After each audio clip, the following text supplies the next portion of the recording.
Welcome to BookHuddle. I'm your host, Karen Reeder with Readgab. Today our guest is Tom Angleberger, and this is such a fun book. I love graphic novels, but I did not start there, so I'm excited to get talking about this. But first, I just want to give Tom a second to introduce yourself and tell us a little bit about you in addition to being an author. Oh, well, hi, everybody. I'm Tom Angleberger. And if you don't know me from my book, Strange Case of Origami Yoda, and some of those other books I've done, you might know my wife, Cece Bell, author and illustrator of El Defo. What? So What? I you did didn't not know? know. You didn't know that? Oh my gosh, Oh, yes. Yes. yeah. So, you Yeah. know, It's right here. Oh, yeah. hey, there you go. So, I'm the second most famous author in the house. In your house. Nice. Oh, that is awesome. All right. Well, what do Cece Bell and Tom do for fun?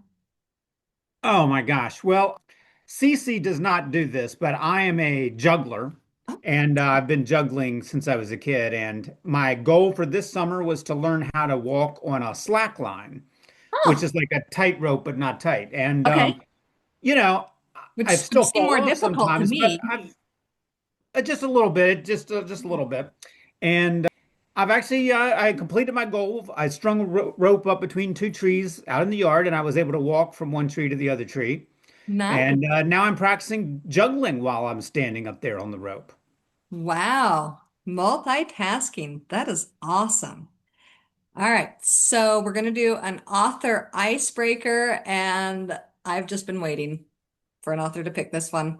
So in Lyle Lyle Crocodile, and it's also a big part of the book, and then also in the book Olivetti, I don't know, it really hit me because I was like, I could never dumpster dive. Tom, could you picture yourself dumpster diving and tell us about why?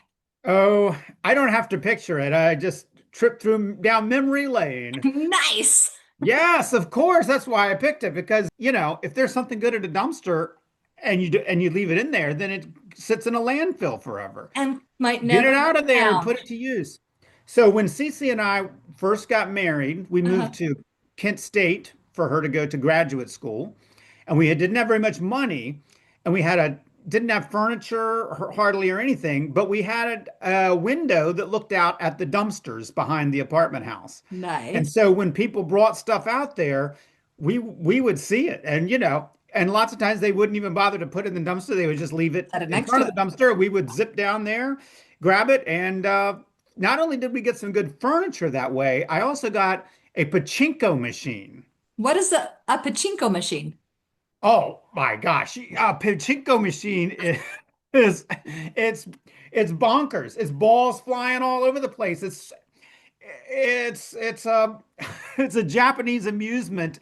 I wish I had it here. I could bling bling bling ding ding ding ding Oh, ding that ding is ding ding ding ding. There's stuff awesome. going everywhere.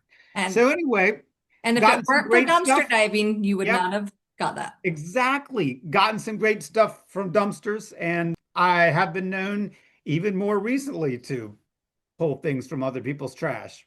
Nice, nice. And I really do appreciate it so much because I'm often saying, like, when we're piling up our garbage and I'm trying to convince the family to recycle, I'm like, okay, look how big this pile of stuff is. Now imagine, just us and 50 of those, and I'm trying to get the point across. But at the same time, I'm a major germ phobe. And like at dumpsters, I'm like, okay, lift it up. Okay, okay, no, okay, hand sanitizer on. Like I really am just such a germaphobe. Like, yeah, I think that would be why it would be the downfall for me. But I like the idea and concept. I say invest in some rubber gloves and see if you can find some treasure. See if I can find some treasure. All right, maybe I'll consider it. I won't put it completely off. All right, Tom, tell us about Two-Headed Chicken. Give us, well, because it's all three books have a really good plot, so I'm sure this is really easy to explain. Tell Yeah, us, it's tell us the super simple. synopsis. It's not complicated at all. So basically, you are one head of a two-headed chicken, and the other head is your sister, who's a lot smarter than you are. Now, in some universes, you are smarter than your sister. But in this universe, your sister is smarter than you. In fact, she's so smart that she invented a cap that she can use to jump from one universe to another universe. That's book one. Book two, you finally get a hat, and now you can travel through time. You can go anywhere you want. That's book two. Book three, unfortunately, if your hat and your sister's hat both go off at the same time, it's chaos, complete chaos. Absolutely. That's why the subtitle of the book is Chaos in the Cosmic Library. Yes. Because in this book, when both hats go off at the same time, you don't change universes, you don't change time. You actually jump from one book in the cosmic library into another book in the cosmic library. And so anything goes, no book is safe. We jump into beloved classics. We jump into books that that shouldn't be made fun of ever. We maybe poke them in the ribs a little bit anyway. Right. And the whole thing just goes wilder and wilder. And it even ends up making fun of really one of the greatest books of all time, my book, The Strange Case of Origami Yoda. I Yes, figured if everybody else is up for it, I should be up for it too. So that's we jump right. right in, and the chicken complains about how complicated the origami instructions are in the original Origami Yoda book, and the chicken is right; they're too complicated. It's true. And It's then one of my regrets. I like to, as we're setting the scene for it in the book, that it's like, oh, what book is he gonna pick? Because it's really setting the scene for what book would you just not dare? And it's like, oh, well, of course, his own. So, Well, actually, the Charlotte's Web is the one that to me is the most offensive. mm. And I had so much fun writing that. It's maybe my favorite thing I've ever written. It's so wrong. It's so very wrong that I just, it still makes me, I hate to say that I'm laughing at my own joke, but I think it's hilarious. It's Well, just so wrong. this is just my first question that I had for you was first of all, is this really even a job for you? Because it just seems like you are having just too much fun here. Oh my gosh, it's been a dream come true. These three books are what I sort of always wanted to do, and I never thought I would get to do it. And I gave up, and I was a reporter, and then even when I became a children's book writer, I Right. was still writing a different kind of book.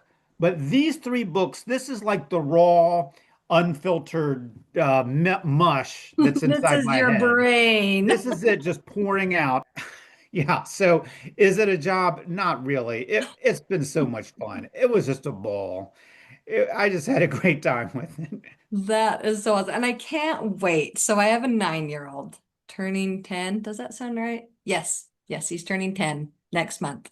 And I can't wait because he'll come and pull a book open and he'll be like, Mom, listen to this.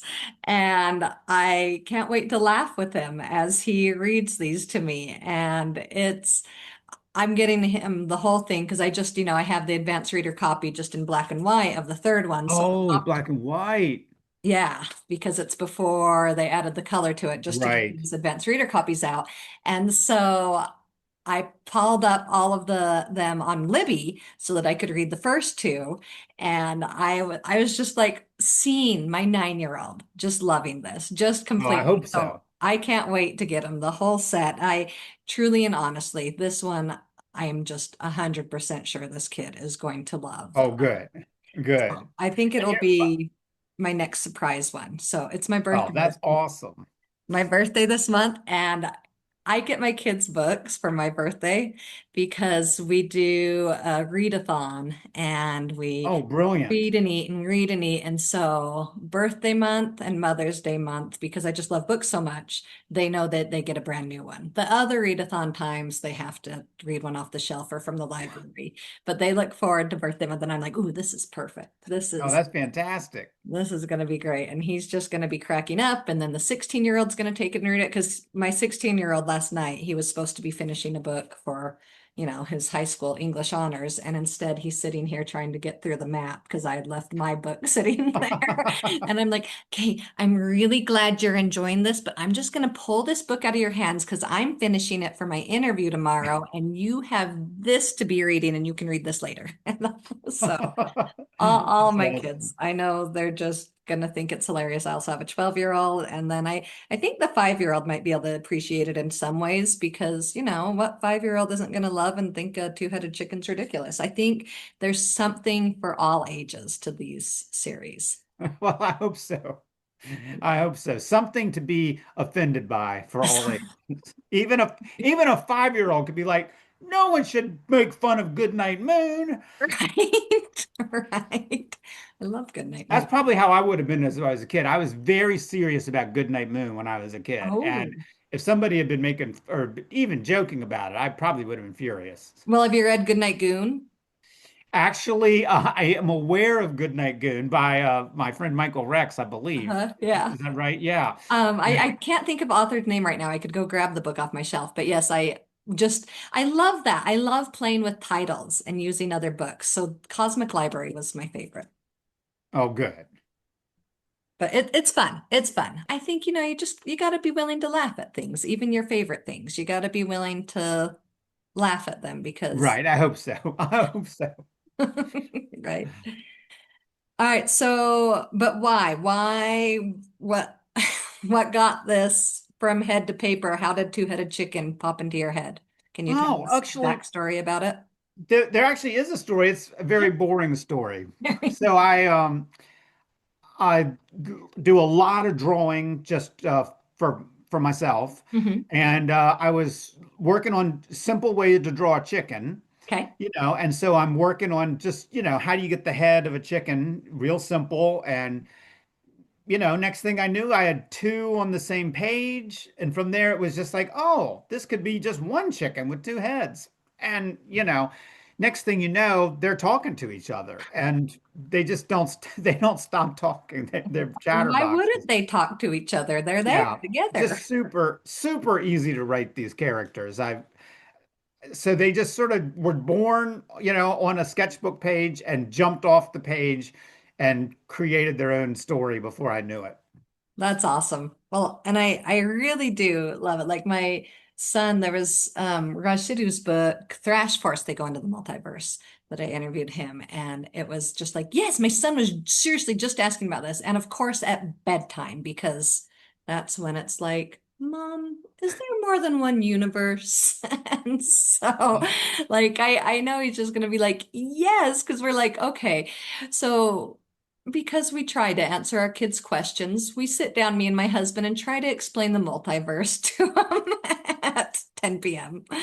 And so I think kids just, are eating this up because how fun is it to travel to the different multiverses? And then, of course, we love to travel through time. I love a good time traveling. This one's just my fave because I love libraries. I love books. I love it all. So, the Chaos Library, because I mean, this is what I do. So it's just so fun. I love the play on words.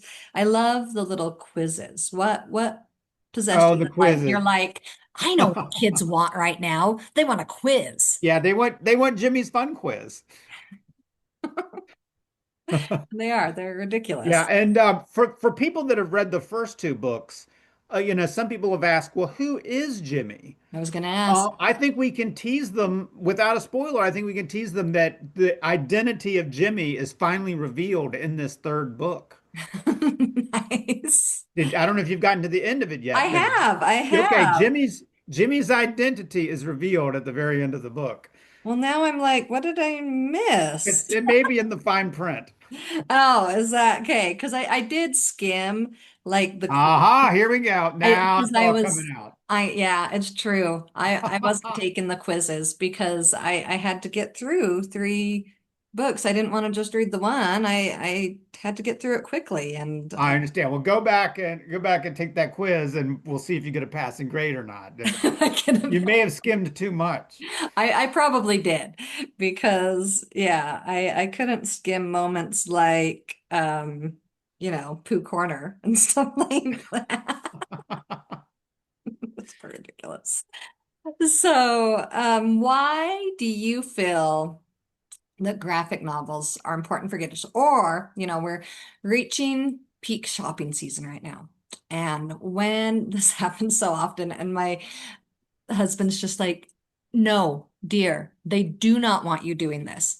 But when I'm wandering around a bookstore and I overhear parents being like, no, pick a real book. And they're telling their kids they can't pick up Diary of a Wimpy Kid. Their mom's not going to buy it for them. They can't do this. And so I'll pass them by. I can say this because I am Karen. Everybody else needs to stop. I totally pull a Karen and I'll be like, well, it's better than them not reading at all. You don't want to squash that fun for reading. And then every time it's happened, Tom, every time they engage me in conversation and they're like, okay, what books? Okay, why? Why graphic novels? Because I can't stand it. It gets under my skin so much that I'm like, don't push the love of reading away from your kids. So I answered part of the question already, but why do graphic novels make great gifts for, any of the holidays or birthdays coming up? Why are graphic novels important? Yeah, well, first of all, I think graphic novels are awesome. And I just think it's fantastic what at this moment when there are so many for kids to choose from. I mean, when I was growing up, we were digging through the superhero comics, and Yeah, some were great and some were not great. And a comic book, like a superhero comic book from the 70s, right. that was like a third of a chapter of a Oh, story, yeah. and you had to read for like, you had to collect comics for like years to figure To out what was finally going get the on. whole thing. And I'm not a big short story fan. I'm a novel fan. I like a whole thing. Yes, And a graphic novel gives you a chance to experience that whole thing all at once, maybe within a day, as opposed to dragging around a big book for a month. right, right. Although if you're dragging around one of my books for a month, that's fine. That's fine. But That's fine. I had to be careful. I don't want to knock down books because I've got 50 of them that I want kids to read.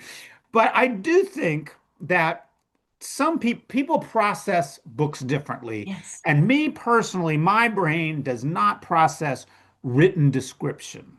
right. So I have often gotten bogged down in books where something exciting has been going on, and then all of a sudden and then he went down the path to the west for 500 yards towards a cliff that was high above the forest, and And they've got to describe the I trees can't and even the follow it, leaves. and I get stuck. Yes. And when I was a kid, there was this book called Fur Magic, and Okay. it was about a kid that could turn into an otter or something. It was I like awesome. otters. And I got stuck on a page with like a description of the hill the otter was running down or something, and I just tried and tried and tried, and I could not ever finish that book.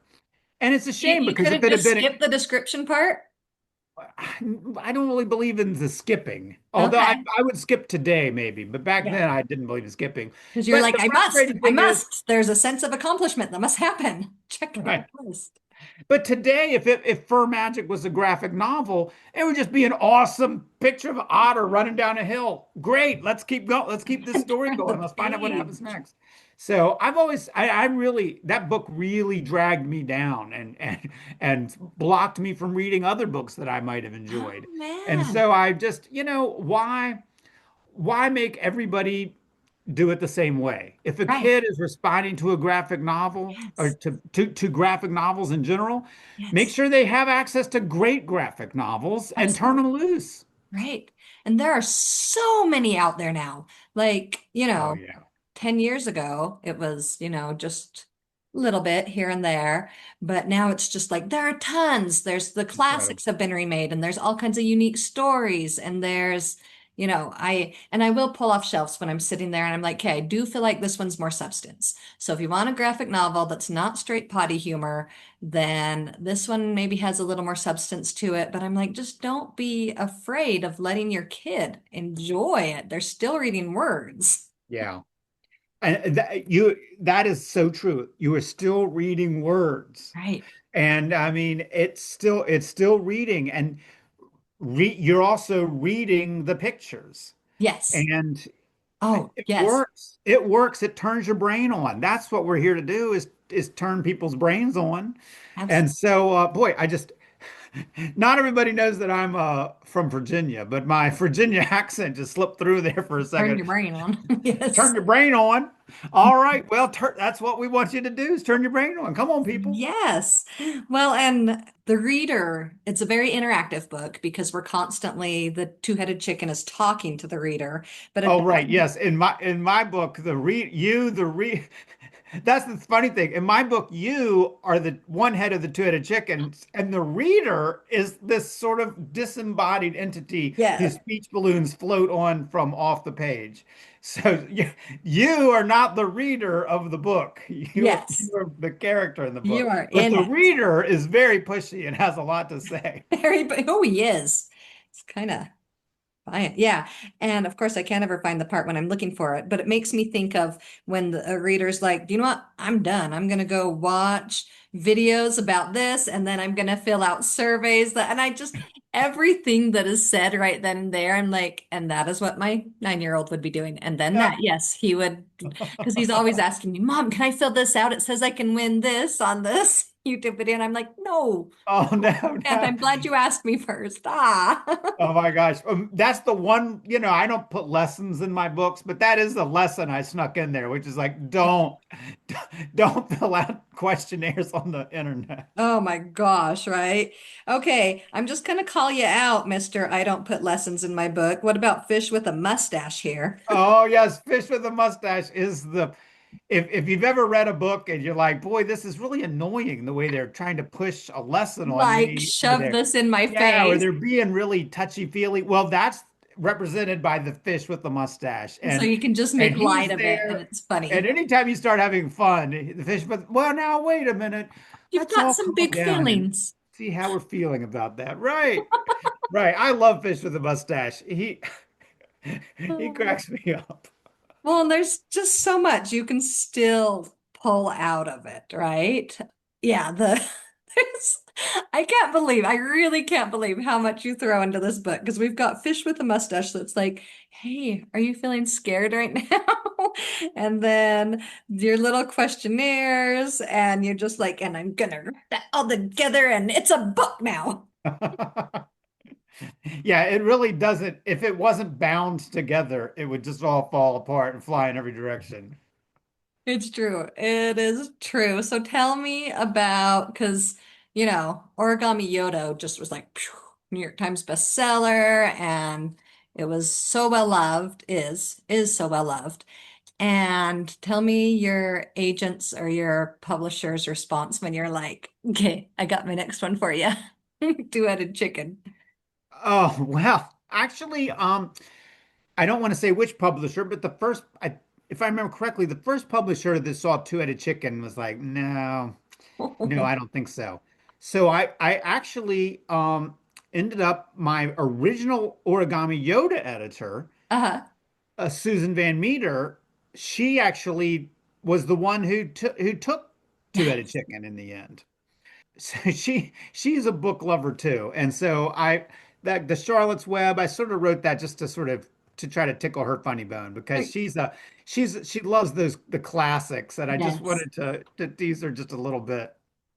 Oh, oh, I love But it. though I'm amazed that Candlewick let me do it, and I am grateful. I am so grateful that I got this chance to do exactly what I wanted to do. And now that I've done exactly what I wanted to do, now I'm gonna have to, I don't know, get a little more mature Maybe. and do what other people want me to do. I don't know. But I am just so grateful that I had this opportunity to do just exactly what I wanted to do.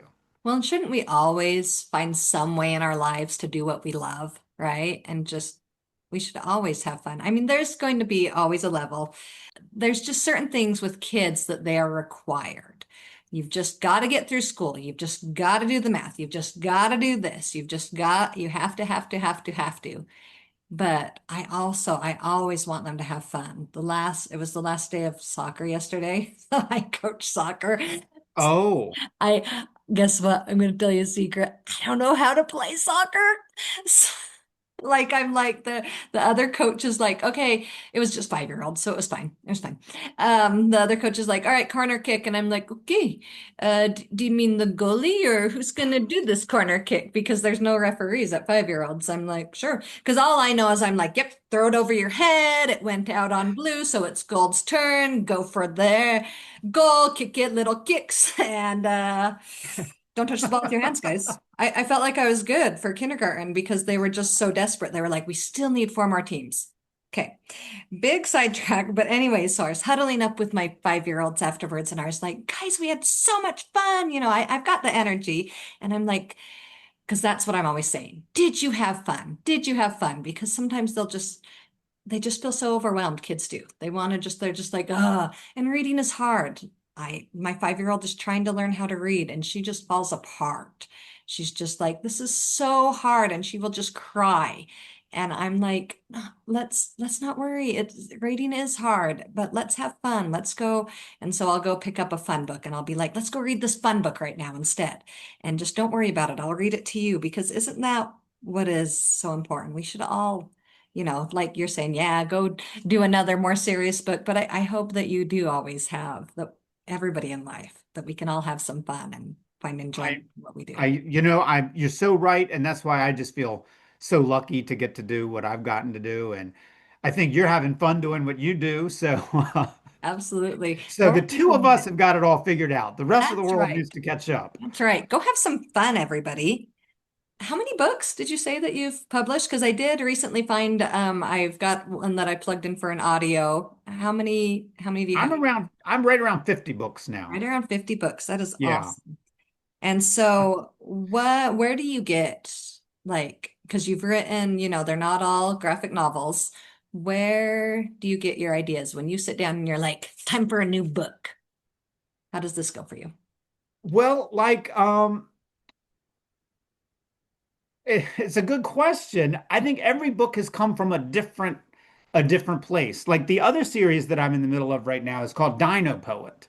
Okay. And it's about a dinosaur that wants to write poetry. Nice. And that I got that idea by I was driving and I thought to myself, boy, I should come up with a new book. What if Right. a dinosaur wrote poetry? It just popped into my head. And there Right. was a basis for it. It didn't come out of nowhere. It came deep, deep in my memory banks when I was in the first grade. And this piece of paper, I haven't seen this piece of paper in a while, but my mother saved it. It Right. was a letter to Santa from a dinosaur. Nice. And I don't know, I think it must have been a class assignment or something. But so I wrote, Dear Santa, I want meat. And that was the whole letter. It's signed and then the name of the dinosaur. Dear Santa, I want meat. And I've been thinking about that a lot because that's like pure me when I was 6 years old. I'm not even sure I thought it was funny. I think I thought I was just serious about dinosaurs. Nice. See, given the assignment, what would a dinosaur make Santa? And I just wrote it. I think I was very sincere about it. And Right. so I like to, if that's what was in my brain when I was 6 years old, maybe other 6-year-olds would like to hear more about that. But a whole book of letters to Santa from dinosaurs I'm not sure I could figure out Okay. exactly what else other than meat they would want. Right. So I decided to have the dinosaur writing poems instead of letters to Santa. And the poems, can you guess what the poems are about? I Wanting meat. That's Wanting right. meat. Wanting meat. I was going to say, well, At least, what? at I least the was going first to poem say was we've got meat eaters and plant eaters, and what else do dinosaurs do? They stomp. I don't know. right. So that's actually there's the tension in the book is that there's two poets. One is a meat eater, and the other does not want to be meat. Nice. And so that's where that comes from. And that's been another ton of fun. It's a graphic novel, Fun. whole different art style. And it's been a lot of fun. And I'm working on book 3 of that series now. So that idea just came from deep, deep in the memory banks. Nice. Nice. I like that it was reflective back to when you were a 6-year-old. You were like, hey, let's channel my childhood self. Oh yeah, that's what it's all about. The two-headed chicken books are channeling my fourth grade self. That's And that is And Origami Yoda, that was channeling my middle school self. And, you know, that's perfect. I You're think just it's still a great big kid. to, what's that? You're just still a big kid. Unfortunately, yes. Some people have suggested it's past time for me to grow up a little bit. No, never, never. I I think it is so much fun. All right, let's see. Well, that was my last question was going to be who is Jimmy, but apparently I need to get back to Oh yeah, you need you need pay to more look, attention is what listen. I need to do. So, All right. But I have a question for you. oh, yay. Right. So in the book, I got to pick all the books that the two-headed chicken would jump into. Winnie the Pooh and Wimpy Kid and Nancy Love the Drew and drawing of Encyclopedia Piglet Brown. and Pooh. To Did you it. like the Winnie the Pooh one? I like the drawing so much. Oh, thank you. Thank you. And that's got a sidebar here. That's got the worst knock knock joke in the whole series. There have been some bad knock knock jokes. That is the worst knock knock joke in the whole series. Anyway, back to my question Okay, though.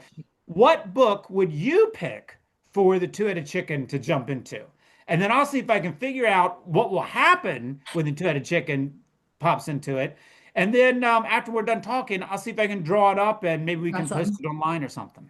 All right, as of about a year and a half ago, I have one of my new additional favorite picture book authors, and I have Okay. these always handy because like I said, like my 5-year-old, I'm like, let's just read something fun then. It's okay. And when she's struggling to learn how to read, this is one of my favorite, David La Rochelle. Oh my gosh. And so it's just called Moo, and that's like Yes. the only word in the book. Oh my gosh. Well, I It know what just, the word is going to be once the two-headed chicken gets into the book. right, And I'm right. sure you do too, right? Yes. What's the word going to be? Fuck. Moose. Moose, moose. Oh my gosh, yes. And I love that when you draw a chicken, it starts with the M and the moose. Of course it is. Right, right. For anybody that doesn't know, and I assume few people do, an angry green moose named Colonel Antlers is Yes. the ongoing villain in the book. He's the reason they have to keep jumping from universe to Yes. time And he just through keeps coming history and through back books. It's because they're being chased by an angry green moose who wants to fry them. Um, because fried chicken's delicious. yeah, it is. It is. Looks like at your house you have a dog that maybe thinks fried chicken is delicious. Yes. Oh, oh, she does. And oh my gosh, is she naughty. When I have to, so get the Costco rotisserie chickens, we need to buy two always. One could feed my family. I just have 4 kids, but all 4 children need what my 5-year-old calls a chicken bone. They all need a drumstick. And one day my 16-year-old got out the leftovers the next day. So I got out both chickens and I was like, where's the other rotisserie chicken? Where's the other one? There were two. No. Oh no. Yeah, she likes the chicken and she takes it and goes with it. She's naughty. Oh my gosh. Oh, yeah, I was That's talking about food. horrifying. She stole a pizza 2 nights ago. Oh my gosh, really? Yes, we are trying so hard. The thing is, she is smart and she knows not to do it when we're around. So I was on my way to soccer to take the 5-year-old to play soccer, and I said to the other kid, make sure that Ember doesn't eat any of the food. And so to me, that was take her with you if you go downstairs or put the pizzas away. And so my husband sent me a text and I saw it right as I finished soccer. Weren't there 3 pizzas? There were. There once were. Oh my gosh. I think honestly, that sounds like a pretty good book. A dog who's a thief and gets Oh, smarter and smarter she to is. pull off these ingenious heists. She is. Oh, because it's not just like, because the first time it ever happened, she was 6 months old. I had my family over for Thanksgiving and she stole the turkey carcass. And it was like, oh, she's 6 months old. We understand. But we've been constantly trying to teach her. In some ways, she's very, very good. We've got plushies all over this house. She doesn't steal the kids' toys. We've been training her in lots of things, but we cannot master this. We are trying so hard to train her on Oh this. my gosh. So yeah, so write that book and All right, so I'll have, write the Moo book and you write the book about the dog who all steals stuff. And I'll write that. Okay, deal, deal. That'll be perfect.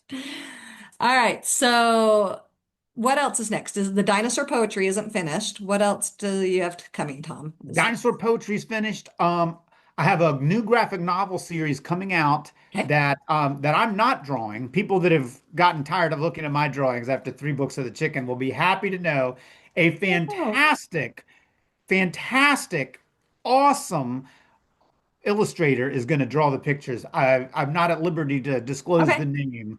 Very awesome. This is somebody I Cool. really wanted to work with, and my Cool. dream came true. And so we've got a book about pigs coming out, Nice. but it's not a barnyard book at all. It's a All right. very different, it's a pig story like no pig story that's ever been told before. Nice. All right. Now my question to end it all is what is another favorite children's book that you can recommend us that not of your brilliant own? So something that pains me is that time moves on and new books come out and other books get pushed away. And it's sad that my books get pushed away. I've written 50, but I'm lucky if there's one or two on the shelf at the library. Right. A book that I wish would never get pushed away, a book that I want to live forever, is The Hoboken Chicken Emergency. The Hoboken Chicken Emergency by Of Daniel course it Pinkwater. is.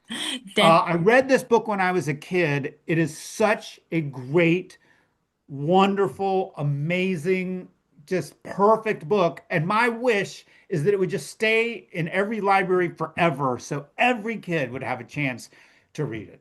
okay. Did you the hobo?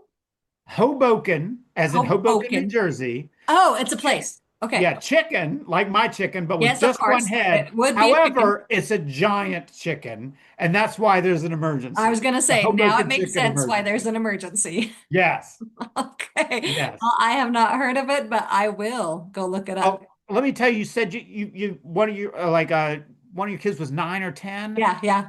They need the Hoboken Chicken Emergency All in their life. right. Awesome. I will say, hey, let's go pick this up. I have our libraries do not play nice here. They're not connected much here. There's lots of little city libraries instead of county libraries that are all connected. But I have multiple little cards, so we'll go start scouring it and see how long it takes me to find it. And then if not, there's always Amazon. Yeah, well, or your local independent bookstore. Of course, I have a beautiful one. Oh, do Yes. you? Good. Oh, good. Yes. Which bookstore is your local bookstore? It's called Poppy's Books and Gifts, and it's a house that she just bought this house with a basement. And Yeah, each room, you go from room to room, and the doors are gone, but is themed by like genre and stuff. Yes, I do have a that sounds beautiful awesome. independent bookstore that I do like to frequent. I'll have to say, hey, I'm gonna need this book, and That sounds if it's not there, awesome. they I can like to order it for visit me. there very much. Yes, absolutely.